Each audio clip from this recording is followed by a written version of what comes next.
Assalamualaikum warahmatullahi wabarakatuh. Saya Subhan Saputra, 07.319.085. Kali ini saya akan mempresentasikan tentang dua topik, yaitu konsep dasar desain lereng dan dasar-dasar kemantapan lereng. Topik pertama, konsep dasar desain lereng, yaitu pada tambang terbuka, desain lereng merupakan salah satu tantangan utama pada setiap tahap perencanaan dan operasi yang membutuhkan pengetahuan khusus geologi serta karakteristik material.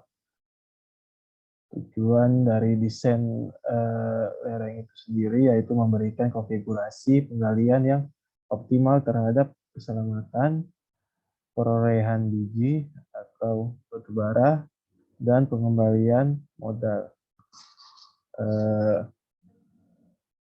investor. Dan juga investor dan operator mengharapkan desain lereng yang tetap stabil seumur tambang dan bahkan mungkin diperpanjang hingga tambang ditutup. Selanjutnya, geoteknik untuk industri pertambangan. Jadi ini grafik tentang tinggi atau sudut lereng yang berhubungan dengan keekonomisan dan keselamatan. Jadi misalnya tinggi atau sudut lerengnya ke kanan, grafiknya ke kanan, maka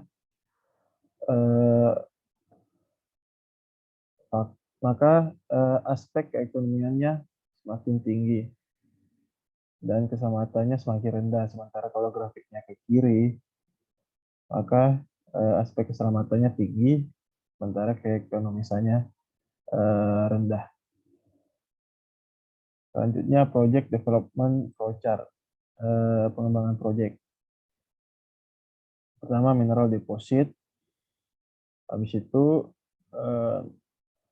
naik level projectnya, terus masuk pada tahap stakeholder requirement, yaitu membutuhkan dua input atau syarat. Yang pertama, aspek lingkungan atau politik. Yang kedua, aspek dari ekonomi risknya itu, risiko ekonomi. Terus setelah itu masuk pada tahap main design yang membutuhkan dua input, yaitu resource atau sumber daya, kemudian scope design atau desain dari lereng itu sendiri. Setelah itu, kalau sudah bikin main design, maka akan direview. Kalau misalnya desainnya kurang, maka akan ditolak, bahkan bisa diberhentikan, atau kalau masih bisa, maka akan di-recycle, dibikin ulang atau diperbarui. Kalau misalnya diterima, maka main design itu akan ditingkatkan lagi levelnya yang ke pertama lagi. Selanjutnya, dampak potensial kecuraman lereng. Jadi ada 3 dampak. Dampak pertama itu keselamatan atau sosial. Yang kedua faktor ekonomi. Yang ketiga faktor lingkungan atau regulasi. Yang pertama itu faktor keselamatan atau sosial. Dari dampak ini bisa mengakibatkan kehilangannya nyawa para pekerja atau hanya terluka. Yang kedua, berdampak pada pendapatan para pekerja itu sendiri. Terus yang ketiga itu kehilangan rasa percaya diri para pekerja. Terus yang keempat itu perusahaan akan kehilangan kredibilitasnya jika longsoran itu terjadi. Terus faktor ekonominya itu bisa terganggunya operasional dari perusahaan itu sendiri. Terus yang kedua itu bisa kehilangan biji karena tercampur dari material dari longsoran tersebut. Terus yang ketiga kehilangan peralatan atau kerusakan peralatan karena longsoran itu. Kemudian biaya pembersihannya dari yang terdampak dari longsoran itu. Terus faktor yang ketiga, faktor lingkungan atau regulasi. Jadi untuk lingkungan itu akan berdampak. Misalnya material dari lumpur tersebut akan mengalir ke sungai-sungai, terus mengganggu habitat yang ada di situ, yang rusak alam. Selanjutnya tingkat keyakinan geoteknik sesuai George. Jadi makin ke bawah, makin tinggi tingkat keyakinan geologinya. Misalnya sumber daya mineralnya terukur, cadangan mineralnya terbukti, maka bisa dipastikan ini bisa ditambang. Terus ada faktor pengubahnya juga, yaitu pertimbangan faktor penambangan, pengolahan atau pemurnian, terus ada ekonomi, pemasaran, hukum, lingkungan, sosial, dan pemerintah. Rekomendasi level upaya dan kepercayaan data geoteknik. Capaian tingkat kepercayaan data, yaitu ada 5 datanya. Geologi struktural, hidrogeologikal, rock mesh, geoteknikal. Dan ada 5 level. Nah, selanjutnya dasar-dasar kemantapan lereng. Kemantapan atau stabilitas lereng merupakan suatu faktor yang sangat penting dalam pekerjaan yang berhubungan dengan penggalian dan penimbunan tanah, batuan, dan bahan galian. Karena itu menyangkut persoalan keselamatan para pekerja, keamanan peralatan, serta kelancaran produksi itu sendiri. Kemudian dalam operasi penambangan, masalah kemantapan lereng ini akan ditemukan pada penggalian tambang terbuka, bendungan untuk cadangan air kerja, tempat penimbunan limbah buangan atau tailing disposal, dan penimbunan biji atau stockyard. Apabila lereng-lereng yang terbentuk sebagai akibat dari proses penambangan atau pit stop maupun yang merupakan sarana penunjang operasi penambangan seperti bendungan dan jalan tidak stabil, maka itu akan mengganggu kegiatan produksi dari perusahaan tersebut.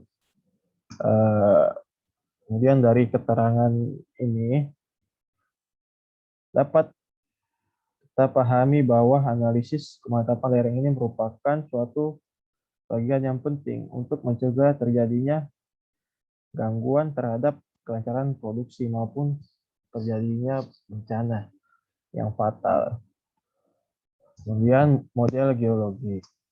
Titik awal dari semua pekerjaan mekanik batuan adalah database geologi yang menjadi dasar untuk informasi jenis batuan, bidang diskontinu, dan sifat-sifat batuan.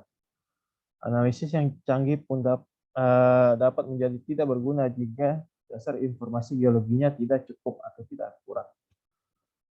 Model geologi komprehensif mutlak diperlukan untuk perancangan lereng. Tanpa model tersebut, perancangan lereng harus menggunakan data empiris kasar sehingga penggunaan rancangan diragukan, kecuali untuk evaluasi prakelayakan yang sangat sederhana. Beberapa perusahaan telah membuat standar-standar seperti manual prosedur pengumpulan data geologi, prosedur uji laboratorium, mekanika batuan, interpretasi, dan penyajian hasil. Pada tambang terbuka, model geologi seharusnya ada sepanjang atau selama adanya kerjasama yang baik antara pekerja bagian geologi dan bagian geoteknik. Dan hanya diperlukan usaha sederhana untuk menghasilkan model geoteknik yang baik.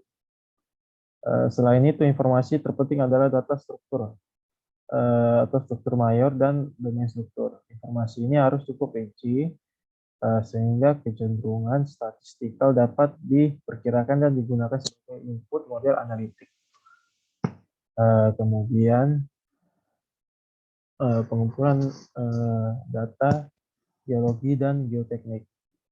Data geologi dasar yang umumnya diperlukan adalah litologi regional dan lokal, informasi struktur dan hidrogeologi, pemarian inti rinci, dan foto-foto yang setiap waktu dapat diinterpretasikan oleh seorang engineering geologis. Longsoran lereng batuan adalah kejadian geologi yang dikontrol oleh proses fisik alamiah.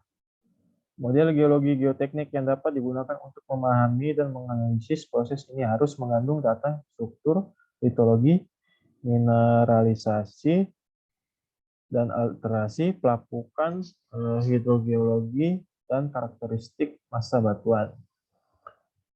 Selanjutnya, peranan struktur mayor. Kestabilan lereng besar akan dikontrol oleh bidang diskontinu mayor, atau yaitu batas litologi, bidang perlapisan, dan patahan. Maka dari itu sangat penting bahwa proses pengumpulan data menjamin pengembangan model geologi regional dan lokal dapat memasukkan struktur mayor ini. Praktek saat ini cenderung untuk membagi rancangan lereng ke dalam dua kategori. Yang pertama, rancangan yang berhubungan dengan longsoran akibat struktur. Terus yang kedua, rancangan yang berhubungan dengan longsoran akibat pelemahan massa batuan oleh kehadiran kekar atau itu struktur sekunder lainnya. Kemudian perkiraan kekuatan massa batuan. Penentuan kekuatan massa batuan merupakan kekurangan utama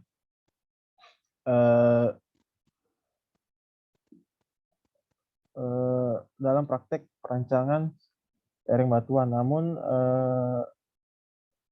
secara faktis kebanyakan perancang lereng menggunakan kriteria failure untuk memperkirakan kekuatan geser massa batuan pada blok atau domain yang didefinisikan oleh fitur struktur mayor, misalnya patahan. Terus pengaruh selanjutnya, pengaruh alterasi. Alterasi adalah perubahan komposisi mineralogi batuan yang terjadi dalam keadaan padat lantaran adanya pengaruh suhu dan tekanan yang tinggi dan tidak dalam terkondisi isokimia dalam menghasilkan mineral lempung, kuarsa, oksida, atau sulfida logam. Pada beberapa tambang terbuka, khususnya tambang biji umumnya berhubungan dengan zona batuan teralterasi sebagai hasil proses pembentukannya. Kemudian pengaruh air tanah. Kehadiran air tanah dalam lereng batuan merupakan faktor kritis dalam setiap analisis kemantapan lereng karena tekanan air dalam bidang diskontinu akan mengurangi tegangan efektif dan konsekuensinya kekuatan geser. Pengurangan tekanan dengan lubang-lubang bor vertikal atau horizontal atau galeri penyaliran akan meningkatkan kemantapan lereng. Adapun kesulitan dalam menjaga piezometers dan saluran penyaliran selama penggalian lereng sering digunakan sebagai alasan untuk tidak memelihara kontrol dan pemantauan kondisi air tanah. Demikian dari saya, kurang lebihnya mohon maaf. Terima kasih. Assalamualaikum warahmatullahi wabarakatuh.